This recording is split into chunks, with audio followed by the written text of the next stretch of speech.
What's good, team? Right now, to bring you guys another top 10 video today. And today's top 10 video is going to be about the top 10 cars you guys should be picking up out of the Millennium Pack. The Millennium Pack is coming out in 2 to 3 weeks now. And there's a lot of cars that will be damn near expensive and a lot of cars used in the competitive scene. So without further ado, let's begin.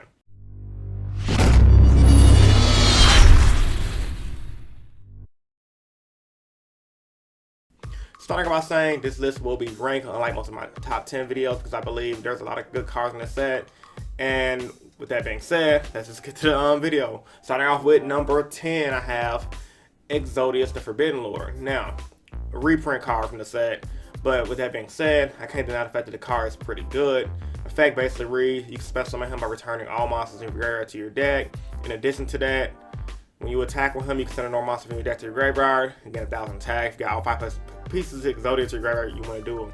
Now, the main reason why this card is good or decent is because it's a level 10, so a lot of players in the early synchro days that messed around with rank 10 decks use this card to make rank 10 monsters.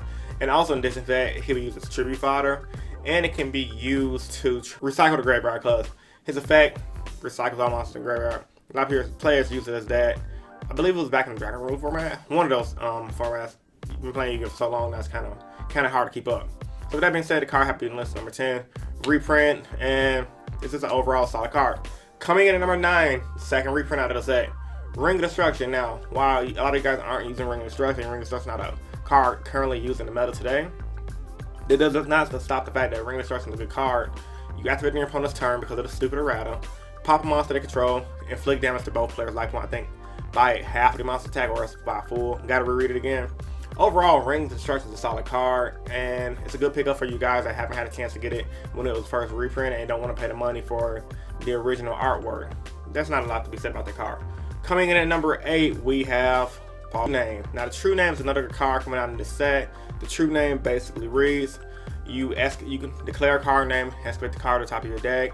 If you call the card right, you can add it to your hand and or special summon a divine monster from your deck. If you call it wrong, you just mill it.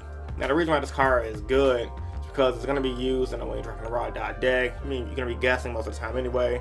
And it can be comboed with cards like Plague Spur the Zombie and Convulsing Nature. A lot of you guys might not know what Convulsing Nature does, but Convulsing Nature is a card that basically states both players the decks face up.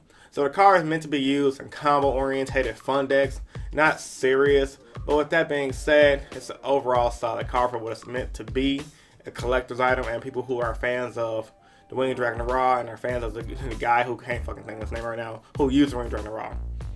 So with that reason alone, I have on this list at number 8. Coming in at number 7, Symbol of Friendship. Now, Symbol of Friendship is another amazing card coming out in this set. And with that being said, Symbol of Friendship is a collector's item. Iconic card from the Yu-Gi-Oh animated series. I think it was first used in Battle City when everyone put their little hand together. Oh, we're best friends, we're gonna stick together, all that bullshit. The card is just gonna be good. Effect pretty much basically reads, you do a lot of, you know what? Fuck it, I'm not reading this fact. Picture up here on the screen. It's a long ass useless effect. I can't remember off the top of my head. So, but all that being said, it's mainly gonna be used as a collector's item. So for that reason, I'll have to have it on this list at number 8. Spice. Now, Tripolar Spice is another great card that will be released in this set. Tripolar Spice basically reads, when an opponent has a monster that was normal summon or special summon this turn, attacks, you can destroy that attacking monster and inflict damage to your opponent's life point to have that monster attack. Now, might not be the best battle trap in the world, but I think it's pretty good, mainly because cards like Trap 2 Trap Facility exist, and you know, cards like the Trap Trickster Girl that add cards to your hand exist. It is a tutorable, abusable trap card that can be used in your opponent's turn due to Ralph Facilia. It inflicts battle damage, so in grind games, going to time at big events, cards can be very useful. 5, we have Left Arm Offering. Now, Left Arm Offering is an amazing card coming out in the set. That's one of my favorite cards in the set. The effect basically reads, you have 2 or more cards in your hand. You can add 1 spell card from your deck to your hand by banishing your entire hand. You can only use 1 of it per turn. Now, this card can be abused in Cosmos, and you can't set the special trap card you add. But for the most part, the card can be abused in Cosmos. Reason being, you add, let's say, you want to add Cosmo Town to your hand, add Cosmo Town in your hand, banish the ships. I believe you'll get some of the ships effects. Cosmo Town, do a lot. It's just a lot of herp depth combos you can do in Cosmos. In addition to that, it's the first 2D card we ever had that searches your deck for any spell cards you want. So it's very good in them combo decks that I never thought of and never used. So for those reasons, I have that list on number 5. I'm pretty sure a lot of you guys would know what the card is useful for in the comment section down below. So if you guys have any ideas, let me know in the comment section down below. Coming in at number 4, Art of Demise. Another great card that will be used in this set. You draw cards, and you can only activate 1 card of Demise per turn. You draw cards and you have 3 cards in your hand. This card's gonna be really good because you can set cards in your hand. Number some monster, play card of Demise, draw 3. Very good, very powerful. I believe you banish your entire hand and face. A lot of these cards have similar effects. With that being said, it's a new draw card. A lot of players are going to be trying to pick it up. I don't know what it'll be used in yet. First thing off back is decks like Chain Burn. They just want to get you there and burn you to death for a game.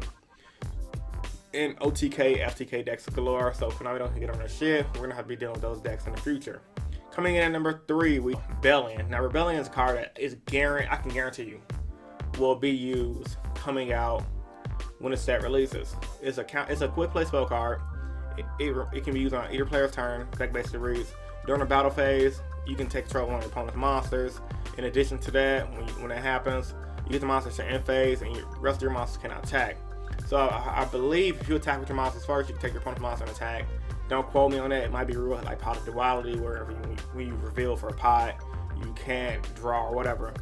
Either way, how the card is ruled, the card is still good because you can enter battle phase, don't declare no attacks, take their monster, run over their guys, overlay into something better, and then set up your plays for your next turn. The card is almost guaranteed to be used in rank 4 decks. A lot of rank 4 decks are happening in mirror matches. Let's say, for example, you're playing Super Quantum Monarchs and playing a Super Quantum Monarch mirror match. You guys want to overlay. You can okay, battle phase, take your Monarch, attack over that guy, crash, or run over the little guy, overlay.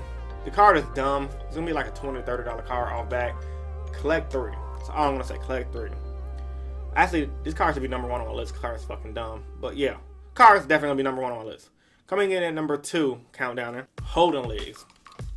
Holding Legs basically says when you normal summon him, return all spell and trap cards on the field to the owner's hand. In addition to that, while he's in the graveyard, you can banish him, target one spell and trap card from the side of the field. Card cannot be activated. Now, the reason why Holding Legs is good, guys, is because it's good in the sense of it's okay it's okay as a tech card for pendulum decks that use a lot of rank 4s. Hashtag Pepe.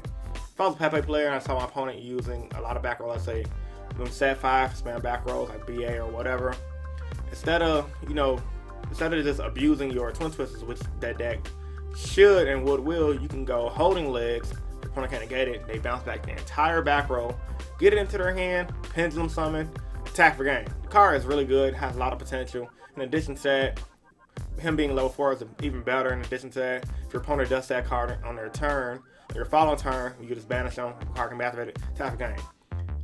With that being said, the card is very good, very powerful, really techy, and I can see it being teched out in some level 4 spam rank decks. Armageddon Knight sends graveyard, can attack. So overall, a solid card. It's not the best in the world. You gotta wait for normal summon on it, so that's how I mainly believe it will be used in pendulum decks. And last but not least, cards you guys should be picking up when the set drops is the card should have been obvious to the get-go. When Dragon Raw Spear mode, Dragon fucking Flame on mode, and I'm not gonna fucking read this card. I can't remember its effect off the top of my head. Cannot be normal summon, set, must be special by its own effect, and cannot be special summoned by other ways. When Dragon Raw stuff from the field to your graveyard, while card of your graveyard, special summon this card. Cards and effects cannot be activated for this card's effect, blah blah blah. This card is not affected by other card effects. You can pay 1,000 life points, send one monster from the field to the graveyard. Once per turn, during the end phase, send this card to the graveyard, do special on 1 Dream Grab with Raw Spirit mode from your deck in order summon conditions. Rain Dragon Rod Immortal Phoenix. Now this is going to be the most expensive card in the set. It's a really iconic Yu-Gi-Oh card from back in the original Yu-Gi-Oh era. With, I think his name was fucking Nair. I can't think of his name right now. Very iconic card. Players have been waiting for this card for years. Guaranteed to be a $40 to $50 card. Similar to cards like Itemize and etc. What cards are you waiting for coming out of the set? Post that in the comment section down below. And if you guys are new viewers to the channel, I upload 3 days a week. Mondays I do general discussions. Wednesdays I do top 10s like you're seeing today. And Fridays I do my explain series where I explain archetypes and decks into detail. So if you guys are interested in that, hit the subscribe button for more competitive Yu-Gi-Oh content. Like I always tell people, I do these videos because I truly believe in helping you guys become better players, and I also do these videos because I truly believe in you guys helping become a better player. Chris from Team Innovation signing out. Peace, guys. Stay innovative. Deuces. Player that like to play the decks that everyone else is not playing. Reason being, I don't like showing the 2 events playing the same deck everyone else is playing because I hate mirror matches, and to be frank, I rather